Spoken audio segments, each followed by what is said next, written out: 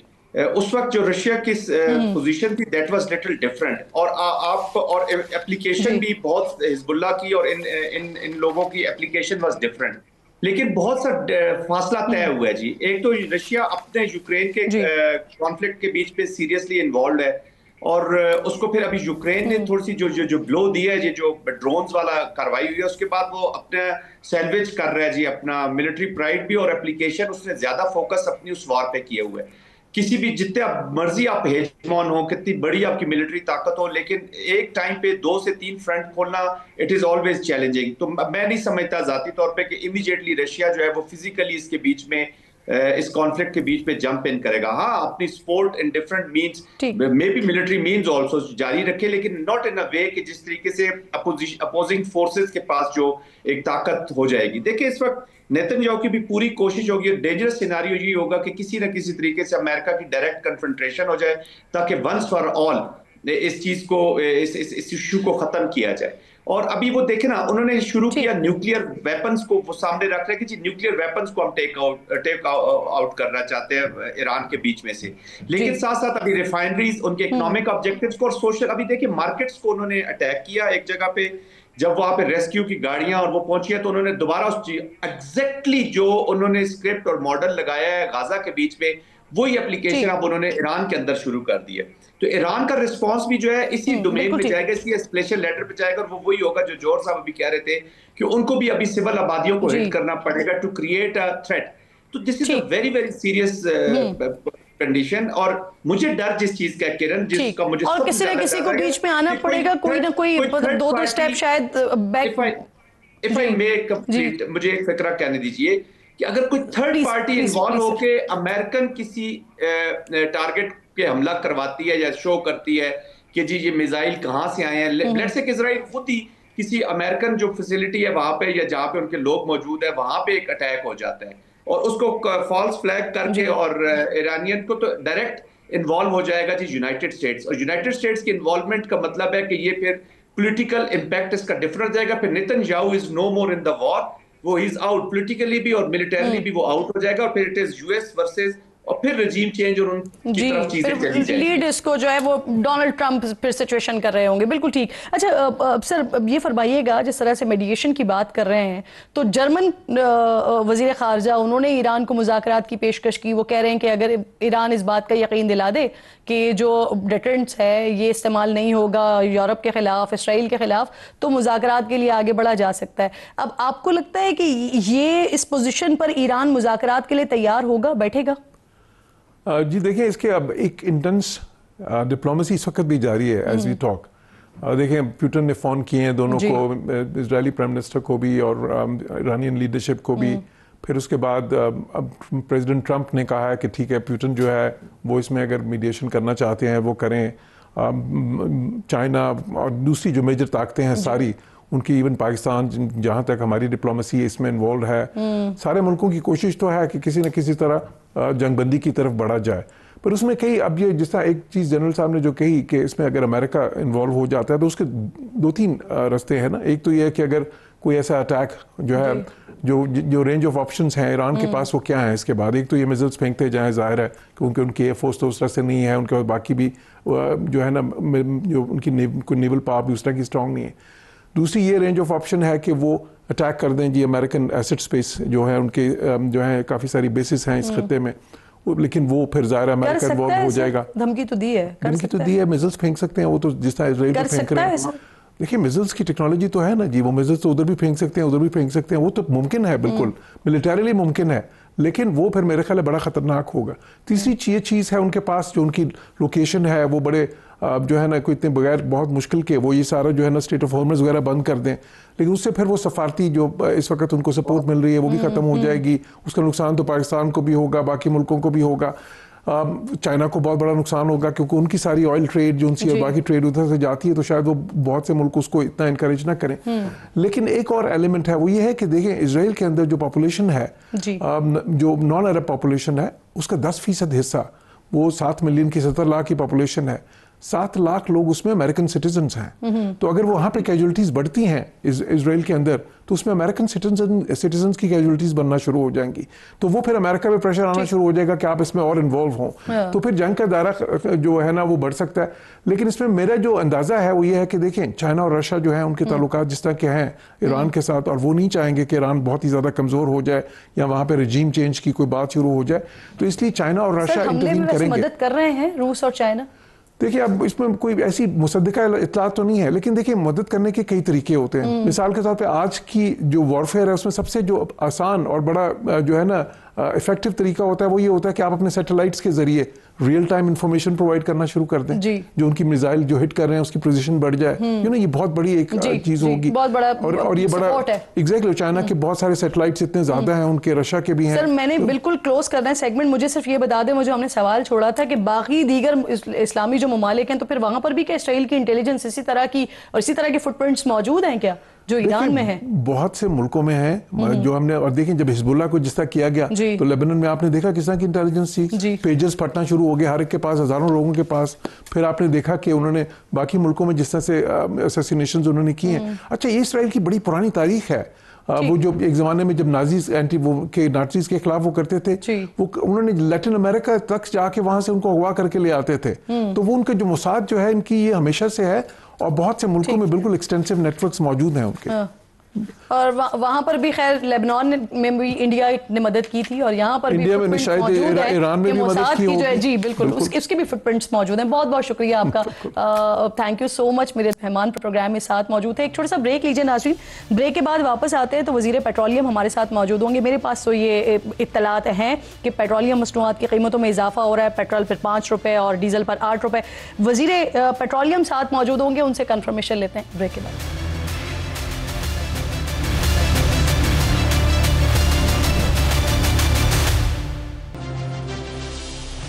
Programme کے اس حصے میں میرے انتہائی معزز مہمان علی پرویز ملک صاحب وفاقی وزیر برائے پیٹرولیم ہیں, جوائن کر رہے ہیں اسٹوڈیو میں, میرے ساتھ موجود ہیں. بہت شکریہ. السلام علیکم ملک صاحب. سب سے پہلے مجھے یہ فرمائیے, ایران اور اسرائیل ایک دوسرے پر حملہ آور ہیں اس وقت, اور جو سچویشن دکھائی دے رہی ہے تو کوئی جنگ بندی کے آثار اس وقت دکھائی نہیں دے رہے ہیں. دوسری طرف ایران کی طرف سے آبنائے ہمز بند کرنے کی دھمکی دی جا رہی ہے, جس سے اوور آل جو تیل کی سپلائی ہے وہ متاثر ہونے کا خدشہ ہے. پاکستان پر کیا امپیکٹ ہوگا اس کا, اسپیشلی معیشت پر؟ بسم اللہ الرحمن الرحیم. سب سے پہلے تو کرن آپ کی آج سالگرہ ہے, اس کی میں آپ کو مبارکباد پیش کرنا چاہتا ہوں. بہت شکریہ. اور اب آپ کے سوال پہ آتے ہوئے, دیکھیں جنگ کہیں پہ بھی ہو, کسی جگہ پہ بھی ہو تو خطرناک ہوتی ہے, کیونکہ اس کے اندر بے پناہ زندگی کا ضیاع اور نقصانات ہوتے ہیں. جو بڑی مشکل سے آپ انفراسٹرکچر بناتے ہیں اس کو نقصان پہنچتا ہے.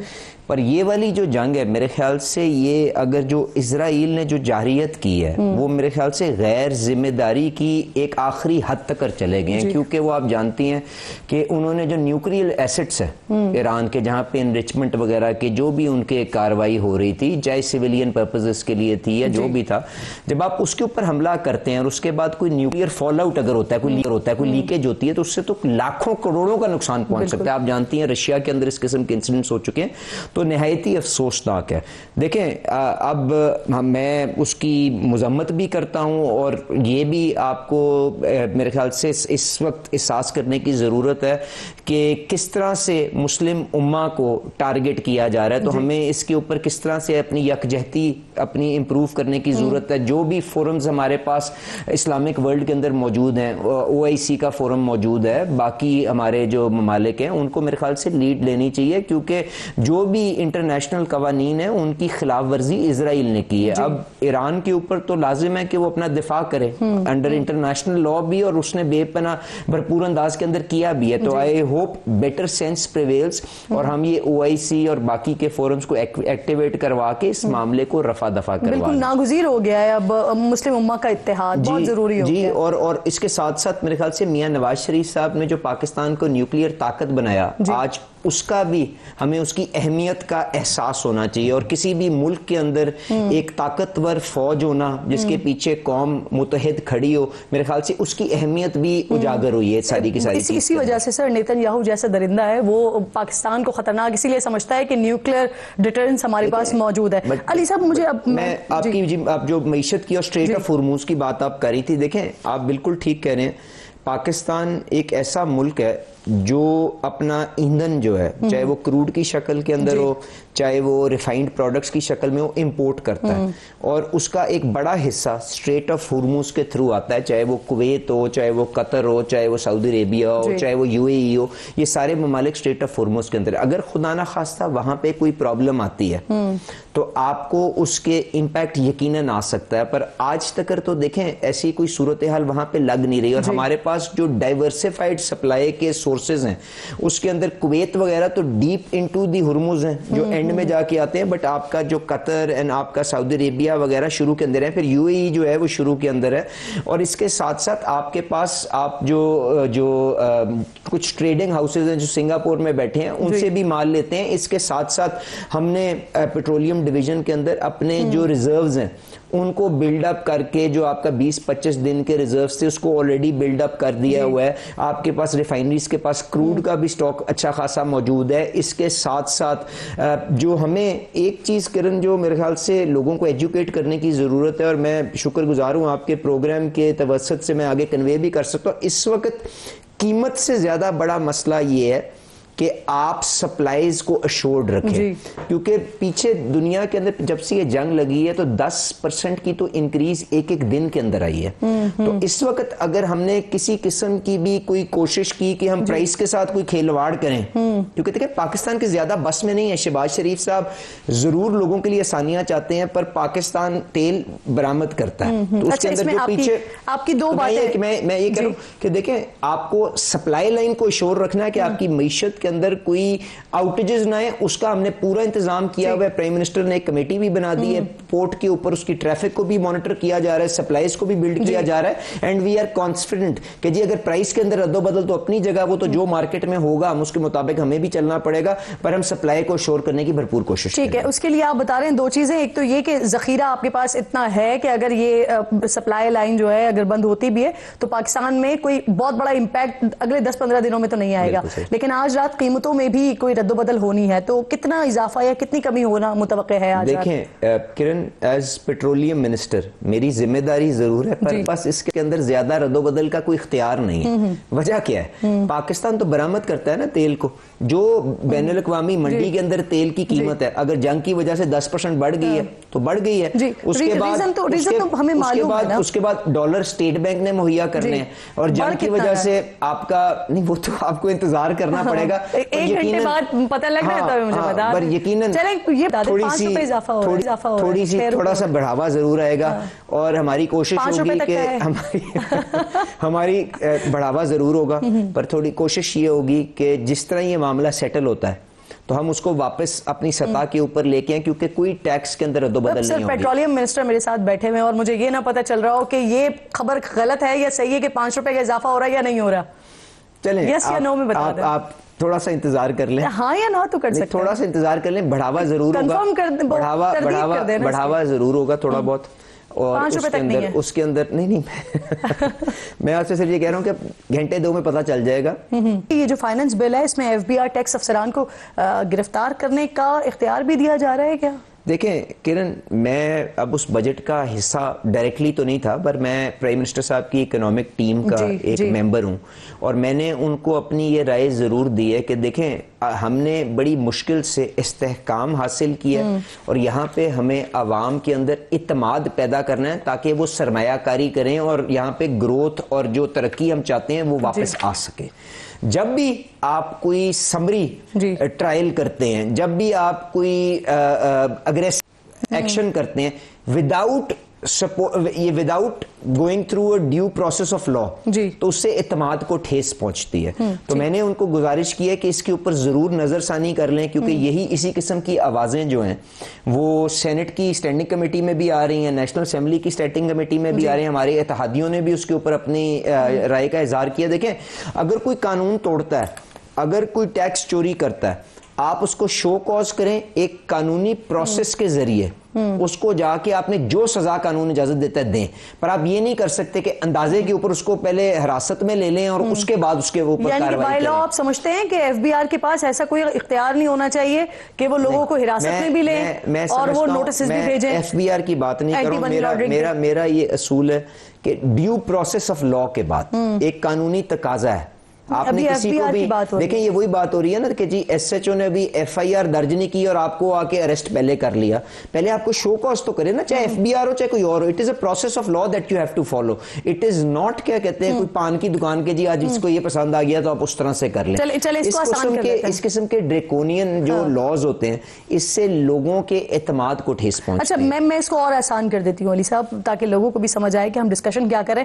آپ اس اختیار کے ہی خلاف ہیں؟ آپ سمجھتے ہیں کہ ایف بی آر کو یہ اختیار ہی نہیں ہونا چاہیے کہ وہ لوگوں کے گھروں میں چھاپا مارے, جا کے گرفتار کرے, یا پھر اس کے پروسیس سے اختلاف کرتے ہیں آپ؟ دیکھیں کرن, میں نے آپ سے کہا کہ قانون پارلیمنٹ کے اندر جو بھی بنایا جائے اس کے اندر اگلے بندے کو ایک اپرچونٹی ضرور آفر کرنی چاہیے کہ وہ اپنے آپ کو ایکسپلین کر سکے.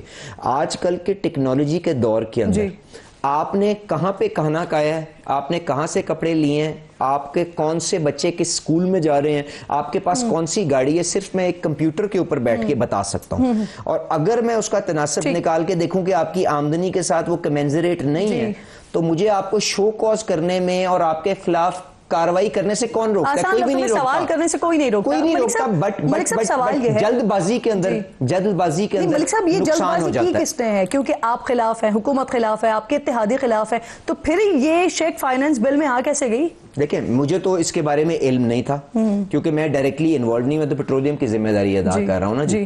تو مجھے اس کے اوپر میں آپ کو فائنانس منسٹر کا نمبر دے سکتا ہوں یا ایف بی آئی چیئرمین کا نمبر دے سکتا ہوں. آپ ان سے پوچھ سکتی ہیں تو وہ بہتر آپ کو جواب دیں گے. میرے خیال سے due process of law is what will inspire confidence. and اس وقت آپ نے بڑی مشکل سے استحکام حاصل کیا اور آپ کو کانفیڈنس کے ذریعے ہی یہ انویسٹمنٹس لانی ہے, تو کوئی چیز بھی جو اس کو ٹھیس پہنچائے is not acceptable to me at least. بالکل ٹھیک. مجھے یہ فرمائیے کہ یہ 1200 افراد کون ہیں سر؟ سوری 1200 نہیں ہے بلکہ 5% ہیں جو کہ 1200 ارب ٹیکس کی چوری کر رہے ہیں. یہ کون لوگ ہیں؟ حکومت بے نقاب کیوں نہیں کرتی ان کو جب ایف بی آر بتا رہا ہے کہ یہ 5% امیر ترین گھرانے ہیں؟ کون ہیں بتائیں پاکستانیوں کو, وہ تو ٹیکس دے دے کے بحال ہیں. میں نے گزارش یہ کی ہے کہ انہوں نے ہاؤس ہولڈ آپ کا جو سروے نکالا ہے اس کے اندر آمدنیوں کو دیکھا ہے کہ جی کس پرسنٹائل میں کتنی آمدنی ہے اور اندازن کتنا اس کا ٹیکس بنتا ہے اور آج آپ ان کے خلاف کتنا اکٹھا کریں, اس کے تھرو انہوں نے اندازہ بنایا. میں تو آپ سے یہ بات ہی نہیں کر رہا ہوں, میں تو کہہ رہا ہوں دیکھیں میرے لیے کوئی شخصیت جو ہے وہ کسی اہمیت کی حامل نہیں ہے. اس پاکستان کو نہ علی پرویز کی ذمہ داری ہے کہ اکیلے چلانا ہے, نہ آپ کی ذمہ داری ہے. ہمیں اداروں کے اندر یہ کیپیسٹی پیدا کرنی ہے کہ وہ ڈیٹا جو ہے سارا جو اسی دفتر کے اندر موجود ہے, ود ہولڈنگ ٹیکس کا ڈیٹا, آپ جو ڈیڈکٹ ہوتے ہیں جس کے سامنے ریٹرن جمع نہیں ہوتی, کہ ان کو پروسیس کر کے جو بھی باہر جا رہا ہے, بڑی بڑی گاڑیاں استعمال کر رہا ہے, اسلحہ رکھ رہا ہے, پرائیویٹ کلبوں کے اندر جا رہا ہے, بچوں کو پرائیویٹ اسکولوں میں, یہ سارا ڈیٹا موجود ہے. آپ ان کے خلاف قانونی چارہ جوئی کریں. اور ایک ڈیجیٹل سر میں نے تو کوشش کی ہے, میری تو میں نے آپ سے یہ دعا کی ہے کہ اللہ کرے کہ وہ پروجیکٹ ابینڈن نہ ہو. اسی ڈیجیٹلائزیشن جو شہباز شریف صاحب بار بار کہتے ہیں, جو بار بار رکاوٹ کہاں آ رہی تھی جب آپ کوشش کر رہے تھے؟ کوئی رکاوٹ نہیں تھی جی, بٹ اس کو دیکھیں it is a slow process. اب I am not involved in that process نا, بیکاز آپ نے شو کاز نوٹس سرو کرنا ہے کہ جی کرن آپ بتائیں آپ کے بچے یہ آپ باہر گئی تھی لنڈن, آپ نے یہ 10 لاکھ روپے خرچے کہاں سے ہیں, آپ کی آمدنی 10 لاکھ کی نہیں ہے, تو آپ اس میں پہلے تو وکیل کے پاس جائیں گی, آپ اس کو چیلنج کریں گی, 2 مہینے اس میں لگ جائیں گے, پھر اس کے بعد وہ کیس فارغ ہوگا, پھر آپ اگلی اپیل کریں گی. It will be a slow process, but this is the right way to take it forward. تو میں تو صرف یہی امید کروں گا کہ اس قسم کی ڈریکونین پاورز کے بجائے یہ ڈیو پروسیس آف لا کے تحت چلنا. بالکل ٹھیک. سر مجھے یہ فرمائیے, وزیر اعظم نے NFC ایوارڈ پر نظر ثانی کی بات کی ہے اور اگست میں اجلاس بلانے کی خبریں بھی آ رہی ہیں ہمارے سامنے. وفاق کا اعتراض ہے کہ سارے پیسے صوبے لے جاتے ہیں اس لیے نظر ثانی کی جائے گی. صوبے کہہ رہے ہیں کہ انہیں زیادہ پیسے چاہیے اس لیے نظر ثانی کی جائے. 3 صوبوں میں آپ کی حکومت بھی نہیں ہے. آپ کے خیال میں وہ 3 صوبے ساتھ دیں گے آپ کا؟ دیکھیں کرن, اگر ہم نے اس ملک کو اب اس کا قبلہ درست کرنا ہے اور ان چیزوں کے اوپر بحث کرنی ہے جس کے ساتھ ہمارے بچوں کا مستقبل جڑا ہوا ہے, تو ہمیں ان چیزوں کے اوپر گفتگو شروع کرنی پڑے گی. دیکھیں آج یہ ہے کہ سارے کا سارا بوجھ وفاق کے اوپر ہے ٹیکس اکٹھا کرنے کا, اس کے بعد 60% تقریباً وہ پیسے صوبوں میں چلے جاتے ہیں جو تقریباً 8000 ارب اگلے سال ہونے جا رہے ہیں, 8000 ارب. اور اس کے بعد آپ کے وفاق کے پاس اتنے پیسے نہیں رہتے کہ وہ سود پچھلے سال جو یہ سال چل رہا ہے سود نہیں پورا کر سکا تھا, اور اب کیونکہ سود نیچے آ گیا تو سود اور دفاع کا خرچہ پورا کر سکے. تو آپ کو اس نظام کو دوبارہ سے ریویو تو کرنا ہے نا. لیکن پھر اس کا حل کیا ہے سر؟ صوبہ کہہ رہے ہیں ہمیں کم مل رہا ہے, آپ کہہ رہے ہیں ہمیں بچ نہیں رہا. دیکھیں گزارش یہ ہے کہ دونوں, یہ کوئی آئیدر اور کی تو بحث نہیں ہے نا. آپ کو وسائل بھی بڑھانے ہیں جی, آپ کو اخراجات بھی کم کرنے ہیں, آپ کو یہ ڈسٹریبیوشن کی چیز کو بھی وزٹ کرنا ہے. میں آپ کو چھوٹی سی مثال دیتا ہوں. آج وفاق نے اپنے جو سالانہ اخراجات ہیں وہ تقریباً پچھلے سال کے برابر رکھے ہیں, 1-2% کا اس کے اندر بڑھاوا آیا ہے. خطے کی صورتحال دیکھتے ہوئے آپ نے ڈیفنس کے اخراجات جو ہیں 20-22% بڑھائے ہیں. تو کیا یہ جو دفاع ہے, کیا یہ صرف اسلام آباد کا دفاع ہے؟ کیا اس کے اندر صوبوں کو حصہ نہیں ڈالنا چاہیے؟ اگر ڈالنا چاہیے تو جو آج اضافی بوجھ آ رہا ہے اس کے اندر کچھ نہ کچھ حصہ ڈال دیں. میں ایک چھوٹی سی مثال اور دیتا ہوں آپ کو. دیکھیں سوشل پروٹیکشن جو ہے وہ تو صوبے کی ذمہ داری ہے نا, دفاع تو چلیں وفاق کی ذمہ داری ہے. اب 700-750 ارب کا ریکارڈ پیسہ شہباز شریف صاحب خرید رہے ہیں. 1% آبادی آپ کے شہر کی اسلام آباد کی ہے, تو باقی 99% کا جو بوجھ ہے صوبے وہ اٹھا لیں, ہم وہی دفاع کے اوپر لگا سکتے ہیں. ملک صاحب مجھے مختصراً بتا دیں, آپ دونوں مل کے کر لیں گے صوبے اور وفاق؟ اس کے اندر یہ کوئی میرا اور آپ کا یا وفاق اور صوبوں کا مسئلہ نہیں ہے. اس کے اندر یہ ہر ریاست کے ادارے کی بھی اتنی ذمہ داری ہے, کیونکہ ہم سب کا مستقبل اس کے ساتھ جڑا ہوا ہے. تو اس کے اندر جو جس کا کردار ہوگا ان کو کرنا چاہیے. خود ہی دعوت دے دی, بہت بہت شکریہ. بالکل نہیں, دیکھیں میرے لیے یہ مسئلہ حل ہونا اب ناگزیر ہو گیا ہے. اسی لیے ہم نے اچھی نیت کے ساتھ اپنی یہ NFC کی اگست کے اندر شہباز شریف صاحب نے اشارہ کیا کہ ہم میٹنگ کریں گے. اس کے اندر اگر یہ ڈسکشن نہیں چلتی پھر اس کو منطقی انجام تک, کسی کے حق میں نہیں, منطقی انجام تک اگر آگے لے جانے کے لیے جو بھی مدد چاہیے ہوگی لینی چاہیے. بالکل ٹھیک. بہت بہت شکریہ آپ کا علی پرویز ملک صاحب, میرے انتہائی معزز مہمان ساتھ موجود تھے. ہم گفتگو ہو رہی تھی بجٹ سے ریلیٹڈ بھی, پیٹرول کی قیمتوں کے حوالے سے بھی. وقت ختم ہو گیا, انشاءاللہ ناظرین سے ملاقات ہوگی جمعے کو. اپنا اور اپنے ملک کا خاص خیال رکھیے, فلسطین کو اور کشمیر کو اپنی دعاؤں میں یاد رکھیے. اللہ نگہبان.